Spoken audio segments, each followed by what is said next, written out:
పట్ల భారము కలిగిన దైవజనుడికి కలిగిన ప్రాముఖ్యమైన లక్షణం ఏంటి చెప్పిన, నశించిపోకూడదు. ఒక షునేమెరాలు స్త్రీ ఆ పట్టణానికి ఎలాగైతే గనురాలుగా మార్చబడిందో, ఈ ప్రాంతంలో వర్తమానం వినుచున్న సహోదరి సహోదరుడా, మీరు కూడా గనులుగా మార్చబడేంతగా యోచన చేసే నిజమైన దైవ సేవకుడు. అటువంటి సేవకుడు కొరకు నువ్వు ఇప్పుడు ఏలెత్తి చూపించడానికి యోగ్యత లేదు.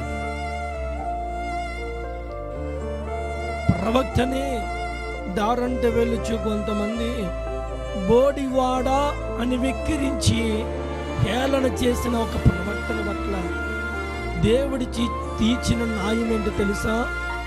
అడవిలోంచి ఆడ ఎలుగు పంటలు తీసుకువచ్చి వాటిని చీల్చి వేసేయబడినది. దైవ సేవకుని కొరకు నువ్వు ఏలెత్తి చూపుతున్నావేమో. ఎందుకు ఈ మాటలు